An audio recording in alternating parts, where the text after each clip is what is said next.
दौर में हम लोगों ने काम शुरू किया था, तो हमें ये लगता था कि हम सब कुछ कर सकते हैं। आज ये लगता है कि हम सब कुछ नहीं कर सकते हैं। हम कुछ ही काम कर सकते हैं जिसमें आप अ, समस्याएँ इतनी हैं कि आप सारी समस्याओं के साथ में तो जुड़ नहीं सकते हैं। मतलब सारी समस्याओं के साथ अगर आप जुड़ भी गए, तो सारी समस्याओं के साथ काम नहीं कर सकते हैं।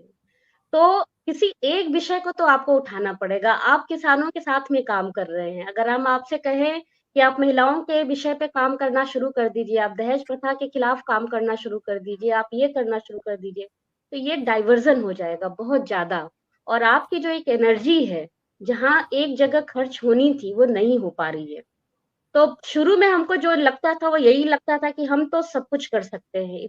ये भी कर सकते हैं, वो भी कर सकते हैं, हमें ये भी करना है, वो भी करना है, ये नहीं हो पाता है। अंततः आपको आकर के एक विषय पे समझदारी बनानी होती है, उसकी समझ पैदा करनी होती है, उसकी संरचना समझनी होती है, फिर आप उसमें क्या काम कर सकते हैं ये समझने होता है। मुझे ये लगता है कि एजुकेशन के क्षेत्र में, शिक्षा के क्षेत्र में जो इतना ज़्यादा बिखराव आज के समय में हो चुका है कि आज के समय में जो इतना बिखराव हो चुका है कि बोर्ड्स इतने ढेर सारे आ चुके हैं, स्कूली मतलब प्राइवेट सरकारी शिक्षा जो है खत्म ही हो जा रही है। तो कम से कम हम ये शुरुआत कर सकते हैं कि एक समान शिक्षा की माँग को लेकर के हम एक मॉडल खड़ा कर सकते हैं। हम कहीं पे एक इस तरीके का स्कूल बना सकते हैं जहाँ पे हर वर्ग के लोग आकर के पढ़ाई करना शुरू कर सकते हैं और उस पाठ्यक्रम में हम कुछ ऐसा रख सकते हैं जिसमें सामाजिक सरोकार के साथ-साथ विज्ञान के साथ-साथ में तमाम विषयों की पढ़ाई भी हो। एक प्रैक्टिकल चीज़ों को लेकर के हम बातचीत कर सकते हैं। तो मुझे तो लगता है कि हम सारे विषयों पे काम नहीं कर पाते हैं। समझ होने के बावजूद भी हमें किसी एक विषय पे ही अपनी समझदारी करनी चाहिए। अच्छा गुंजन जी, हाँ, हम देख रहे हैं कि आपका पूरा अध्ययन और आपका पूरा काम ये खास करके जनजातियों के लिए और मूल निवासियों के ऊपर केंद्रित है।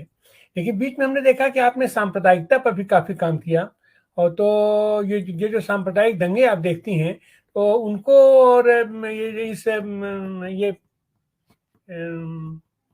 जनजातियों के ये जीवन से कुछ तादाद में स्थापित कर पाती हैं आप?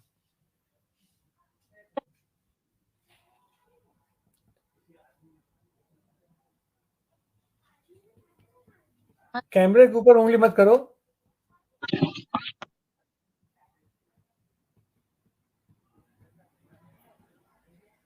हाँ। हाँ सर, बीच में मैंने काम करना शुरू किया था। पर 1 मिनट मुझे थोड़ी देर पॉज़ करना पड़ेगा। हम लोग खत्म करते हैं फिर। तो एक इस तरीके से हमने देखा। हाँ, बताओ।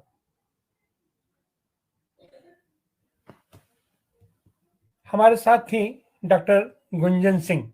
डॉक्टर गुंजन सिंह, शुरुआती दौर में हमने देखा कि जिस तरीके से उनको जो है लिंग विभेद का सामना करना पड़ा, और फिर उनको ये जैसे पूरा उनका विकास हुआ आदिवासी क्षेत्र में पीड़ित गरीब शोषित जनता के प्रति, और बीच में फिर उन्होंने सांप्रदायिकता पर भी सांप्रदायिकता की जो आग में एक खास करके मुजफ्फरपुर का दंगा हुआ, ये महाराष्ट्र में धुलिया का दंगा हुआ, बिहार में नवादा का दंगा हुआ, उसमें भी उन्होंने बहुत गंभीरता के साथ अपना जाकर के अध्ययन किया, देखा।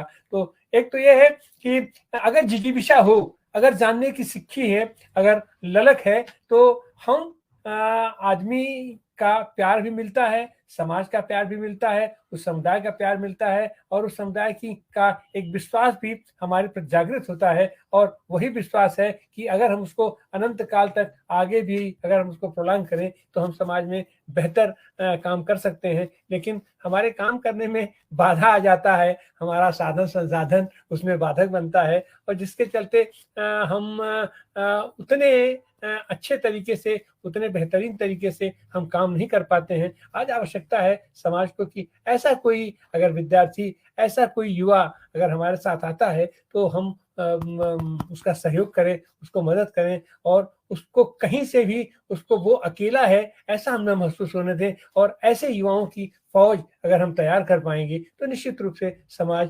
बेहतर दर बेहतर होता जाएगा। आज के दिन हम ऐसे युवाओं का